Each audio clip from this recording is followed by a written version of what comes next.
Assalamualaikum warahmatullahi wabarakatuh.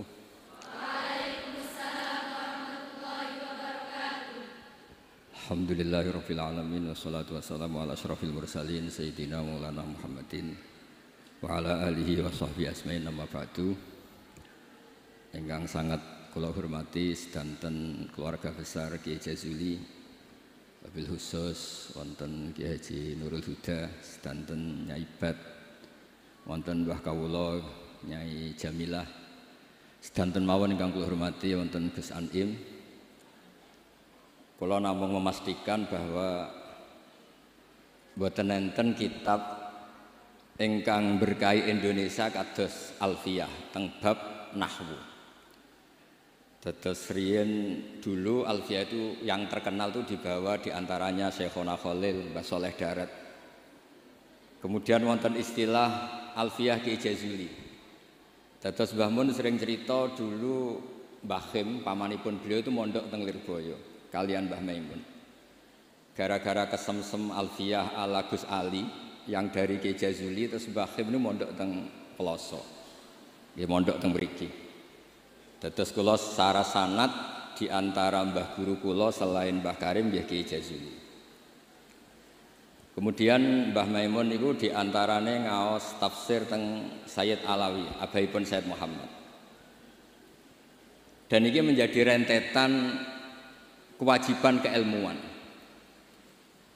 Dados Imam Sibawayh, ini kalau cerita nahwu, cerita Alfiyah.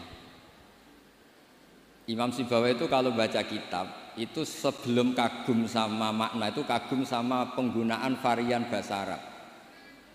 Misalipun mayyar tadda berarti bil idgham, posisi jazm.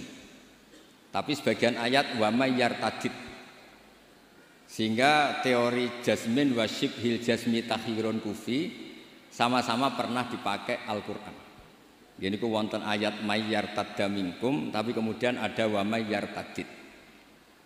Dan itu bagi peneliti lughat itu kagum betul sama Quran, karena semua varian yang sah menurut bahasa Arab itu dipakai oleh Quran. Ada lagi misalnya bentuk jamak. Jamak kafirun pakai mudzakkar salim, kufar pakai jamak taksir. Juga kata Alfiyah wa sya'a nahwu kamilin wa kamalah. Quran pakai ulaika humul kafaratul fajarah. Kafir kafarah, fajirin fajarah, yaitu wa sya'a nahwu kamilin wa kamalah. Dados niki monggo berkah Alfiyah niki dados solusi, dados keharusan bagi kita supaya orang itu tidak menafsirkan Quran sebelum malian bil Arabiyah. Dia sangat menguasai bahasa Arab. Karena kalau kita belajar Alfiyah, belajar balaghah, wa kula pun matur Gusdah, di antara kelebihan Kiai Jazuli itu semua fan diajarkan. Kulo teng putih-putih sering memberi saran dan mengharuskan lah. Kalau cari ilmu itu sisi ekstrimnya itu dikaji. Nanti kelihatan semua ilmu itu fardhu ain, bukan fardhu kifayah tapi fardhu ain. Kulo beri contoh misalnya summum bukmun umyun. Summum bukmun umyun. Itu kan orang kafir itu tidak bisa mendengar misalnya.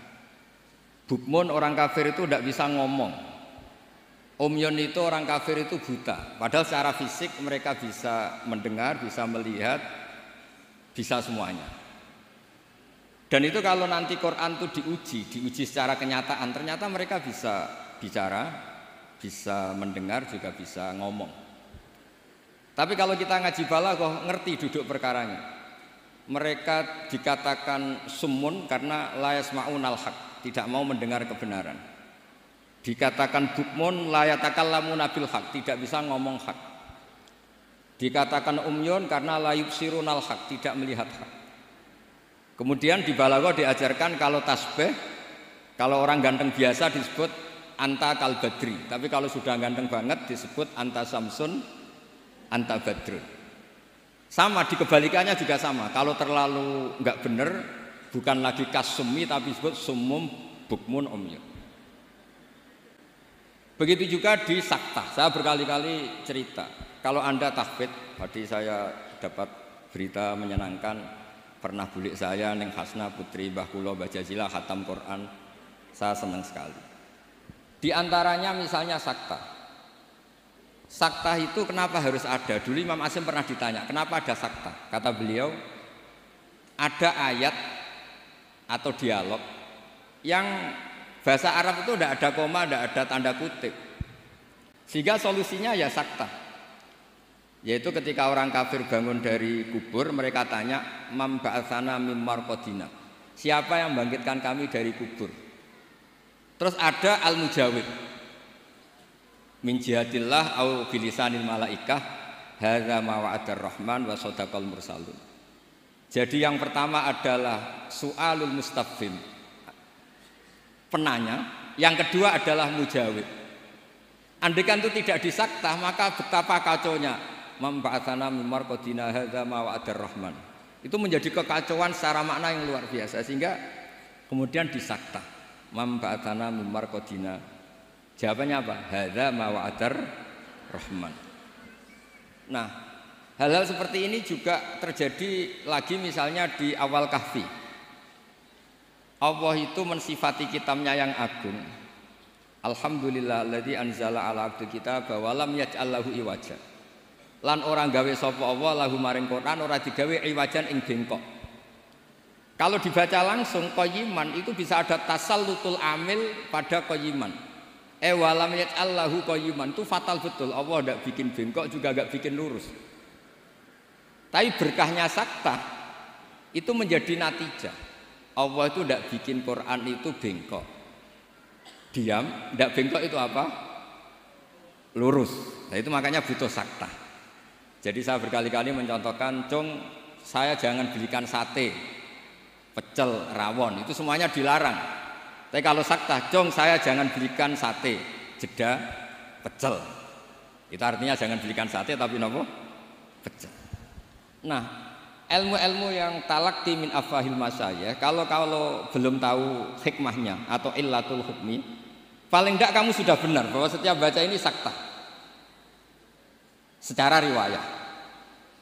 Nanti Anda akan lebih detail kalau menguasai diroyah. Makanya kalau di masa saya sarang sering diajarkan qaddimid diroyah ala riwayah. Setelah dikaji, memang sakta ini satu keharusan. Karena kalau tidak ada sakta bisa maknanya juga dikaji. Begitu seterusnya di bab-bab nahwu. Nahwu itu terkenal kan, dulu ada orang terkenalnya ya, Abdul Aswad Ad-Du'ali itu sama putrinya melihat bintang terus kagum bilang ma ahsanus samai. Karena redaksi ini menjadi istifham, abahnya menjawab nujumuha, ya bintangnya. Terus kata anaknya, innama aradtu bidzalika ta'ajjub. Saya ini kagum. Oh, harusnya kamu baca ma ahsanas samaa, bukan ma ahsanus samai tapi ma ahsanas sama. Semenjak itu terus mulai kepikiran nulis nahwu. Ada yang lebih fatal dari cerita itu. Ada seseorang yang terus gak mau sholat, jadi ateis.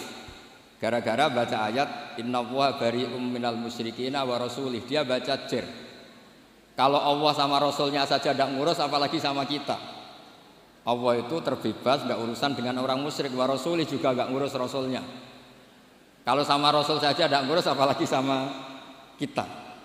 Sama Sayyidina Ali dibenarkan yang benar bacanya itu wa rasuluh. Allah bari minal musyrikin wa rasuluhu bari'un aidan, Rasulnya juga bari'un aidan. Nah, hal-hal seperti ini itu menjadikan kita akan mutafaqih, akan mengkaji fikih secara serius dengan cara mengkaji bahasa Arab secara serius. Tanpa itu kita tidak bisa mengartikan Quran. Kemudian Alfiyah sebagai karangan, ini saya cerita sedikit. Saya juga sering mengkaji Alfiyah. Alfiyah sebagai karangan itu ya ada dengan tanda petik, ada pemberontakan, ada kritik. Kritik ini penting karena istiqmalul Arab itu tidak bisa diwadahi hanya ala madhabi Sibawayh.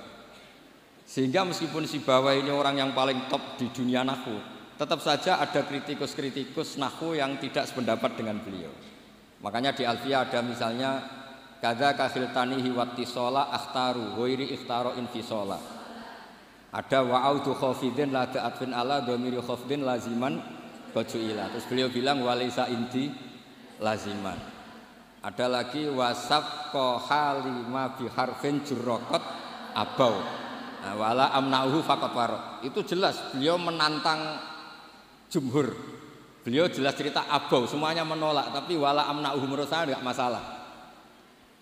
Wa autu khafidin juga sama, kata normalnya kan maror tubika wa bizaidin, tapi kata beliau boleh maror tubika wa zaidin. Kata beliau wali sa'in dilaziman itqat ata fin nazmi wan nasri sahihi musbata. Dan itu akhirnya menunjukkan beliau itu alim bil qiraatis sab'i, dengan qiraah sab'ah. Ya, baca yang benar itu bil qiraatis sab'i karena qiraah itu muannas, sehingga di adat kalau muannas justru taknya apa? Dibuang. Jadi salah satan kita ikulil asyraf fi adima ahaduhu mudzakkara terus fiddit dijarrid. Jadi yang benar itu fil qiraatis sab'i. Ya, tapi yang sering orang bilang qiraah napa? Sab'ah. Nggih boten napa-napa niku dadi bahasa Indonesia ngoten mawon boten usah ditakwil. Sebetulnya kalau secara fanatik kalau makdudnya itu muannas justru tambah napa? Tak. Makanya kalau di nahwu itu fil qiraatis sab'i bukan fil qiraatis sab'ah. Tapi karena itu sudah jadi bahasa Indonesia ya sudahlah, enggak kayak kita kalau di kampung itu wis tahiyat awal. Ape pinter kancane goblok. Apa goblok kok kiai tahiyat kok awal mestinya tahiyat ula. Jadi enak goblok bareng ngoten mawon. Karena kalau sering matur teng Mbah Kausar. Pertama korban iku lho sesuk abahe nggih digojlok. Semoga kapan-kapan lebih berakhlak. Mbah kula. Cerita bodoh iku barokah. Terus nahwu riyen dikarang barokah wong salah ma ahsanus samai. Riyen hadis paling populer nggih barokah tiyang mboten sopan. Dados Nabi pas khutbah. Niki cerita, mungkin cerita terakhir kula. Nabi pas khutbah cerita kiamat itu dahsyat. Mungkin orang ini mangkel, ini cerita kiamat kok enggak ada tanggalnya. Makanya tanya, "Ya Rasulullah mata sa'ah." Engkau ini cerita kiamat tapi tanggalnya enggak jelas. Engkau bilang, "Itu kapan? Kita bisa persiapan." Nabi enggak jawab. Ya mulai dulu analis itu banyak. Nabi ketika jawab ada yang sahabat bilang lam yasma, falam yujib. Nabi enggak dengar maka enggak jawab. Yang satu bilang sami'a wa kariha. Sebenarnya Nabi dengar tapi enggak berkenan karena pas khutbah kok di jeda ada pertanyaan. Tapi lama-lama Nabi tanya, manis sa'il. Yang tanya tadi siapa? Diulang lagi sama Arabi tadi. Mata sa'ah. Terus Nabi tanya, ma'atattalah. Andai kan tahu kapan kiamat yang kamu persiapkan apa? Fawa wa ma'atatullah kabira sholatin wala kada wa kada walakinni uhibbuka. Saya tidak menyiapkan banyak sholat, tidak menyiapkan banyak zakat, tapi saya mencintai engkau ya Rasulullah. Terus kata Nabi, anta ma'aman ahbabta. Sebagian riwayat almar'u ma'aman ahabba. Itu satu masjid senang semua. Karena mereka tahu kita tidak mungkin ngamal kayak Rasulullah, tapi kita akan bersama Rasulullah karena mencintai Rasul. Itu satu peristiwa yang awalnya mangkel karena ada orang nggak sopan ini. Tapi menjadi berkah semuanya hafal. Itu juga barokahnya orang salah. Mulane nek sampean maca kitab salah, mungkin salah sing barokah. Mboten karena barokah salah niku terus ketok murid. Kula riyen ndek kanca niku gobloke ra karuan. Nambah kula mangkel. Gus ngaji aja pinter-pinter, gak sopan nyanyi Mbah Mun. Terus nak goblok kan gak nyanyi gurune dadi saya ini goblok ini amdan bukan sahwan kata. Karena Mbah Mun pinter, masa murid ikut pinter, mboten napa? Sopan. Jadi maksud kula niku nak sampean pinter nggih ben dadi bangga Pondok Al Falah, nak goblok nggih niati tawadhu. Wong Gus Kausar potongane mau disaingi ngoten. Terus kabeh niku saya. Karena ciri utama iman niku qadha qadar khairihi wa syarrihi minallah. Kula niku nate ngisi muji tiyang medhit niku kuwatah sing janggal. Kula niku mbek wong medhit nggih seneng, mbek wong lomo ya seneng. Kok saged Gus? Nak lomo untuk duit ya nek digowo ta apa lah jenenge duit. Nak wong medhit iku wis seneng kok. Mboten njaluk swarga. Kadang wong lomo 100.000 njuk swarga. 200.000 njuk anake pinter apal alfiah apal Quran. 100.000 njaluk napa? Swarga. Artinya gini, kita ini kan nanti takut hisab. Kalau enggak ada orang yang ngasih kita ini enggak akan dihisab. Karena yang ngasih itu ya ono kompensasine. Apalagi politikus, nak ngekeki gak dituruti karepe niku diitung. Maksudnya niku nak entuk dhuwit ya barokah, kena iku sedekah. Nak ra entuk dhuwit nggih barokah mboten enten napa hisab. Itu harus diperkuat supaya kita jadi kiai itu pede. Wau dawuh Gus Dan niku Mbah Jazuli iku pede. Kula nate diceritani beliau sowan Mbah Hamid, jenengan sinten? Kula Jazuli. Lah anak sing kiai teng Kediri sinten? Kula. Masyhur cerita iki Jazuli. Dados dadi kiai niku sing pede. Dawuh bapak kula nggih ngoten. Kon ngimami masjid ra gelem, kon mulang ra gelem, nek ana salah komen. Iku ra tawaduk, iku mau tanggung jawab. Jadi kadang-kadang orang itu gayanya tawaduk, tapi prakteknya enggak mau napa? Tanggung napa? Tapi kalau suwun belajar alfiah sing tananan, terus kritik-kritik tentang alfiah juga dikaji karena kritik ini awal menjadi ilmu itu cukup untuk melihat varian bahasa Arab.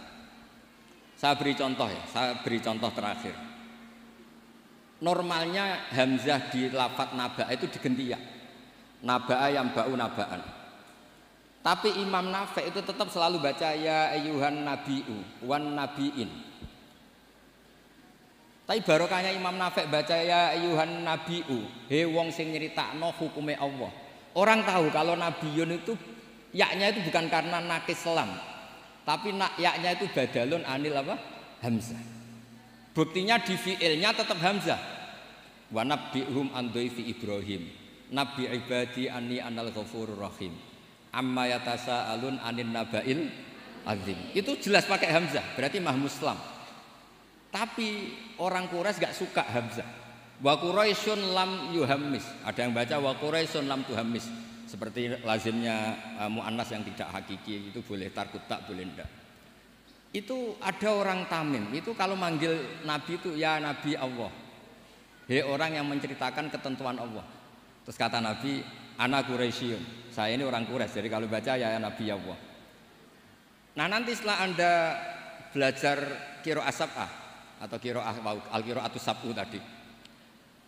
Walam yakullahu kufuwan ahad. Kufuwan itu tidak ada maknanya. Yang dimaksud Allah adalah walam yakullahu kuf'an ahad. Allah itu tidak ada yang menyamai seperti di bab kafaah. Itu mahmuslam. Tapi di takhfif menjadi wawunya diganti apa? Apa hamzahnya diganti apa? Wawu. Sehingga tetap ada qiraah walam yakullahu kuf'an ahad. Qiraah kita walam yakullahu kufuwan ahad. Begitu juga lafadz yastahzi'u. Orang kafir itu kalau dengar adzan atau dengar sholat ittakhadhu huzuwaw wala iba. Pakai wawu huzuwaw. Tapi nanti di fi'ilnya Allahu yastahzi'u bihi. Nah, ini pentingnya ngaji. Jadi saya mohon ngaji nahwunya ya jalan, iklalnya ya jalan. Karena iklal ini penting. Dulu Nabi ketika baca walaqad yassarnal Qur'ana lidzikri fahal mim muddakir. Itu sahabat kaget semua. Karena mereka tahu kalau yang dimaksud Nabi itu Quran saya mudahkan, apakah kamu bisa ingat? Mereka tahu kalau maknanya ingat itu pakai dzal. Makanya sahabat antar mereka tanya, adalan amdalan. Tadi Nabi melafadzkan dal apa dzal? Semuanya bilang dalan. Nabi tadi jelas bacanya fahal mim muddakir. Akhirnya ditemukan ilal tafdi alin rudda istramut bagi fiddana wasdat waddakir dalan bagi. Jadi zakaro ikut wazan ifta'ala menjadi apa? Iftakaro. Terus kena kaidah tafdi alin rudda istramut bagi. Kemudian apa? Dal diganti apa? Dal. Setelah diganti dal tak diidhofkan ke apa? Dal menjadi fahal mim muddakir. Terus niki bentuk tawaduk kula teng Kiai Ida teng sedanten teng ning bat sedanten teng Mbah Jamil. Mugi niki barokah kula nggih mboten biasa fatwa tapi kula biasa kajian ilmiah. Wau mun didhawuhi kathah kalian Gus Kausar nggih. Muga-muga sing dawuhi saged nglakoni. Terus mugi kula niku nek ana wong setor alfiah ije eling nek zaman mondok sarang wong setor kok ije eling berarti gak wong bener. Lah kok saged wis disetara gunune ya entek. Nek ijek eling berarti ijek nyiso. Nggih, tapi saya eling. Kula ngantos sakniki saya eling alfiah karena bagi saya itu penting ilmu itu. Karena tadi misalnya baca mim muddakir langsung ngerti napa ta tafdi alin rudda istramut bagi fiddana wasdad wadarin dalan bagi sehingga tetap fahal mim muddakir ana ta ana sing eling. Bukan terus kita enggak pinter ganti. Oh ini yang bener dal, yang mananya ingat itu dal, bukan begitu. Asal usulnya dal karena jejer tak kemudian diganti apa? Dal, itu dalan bagi. Nggih, ngoten mawon ngapunten kathah. Assalamualaikum warahmatullahi wabarakatuh.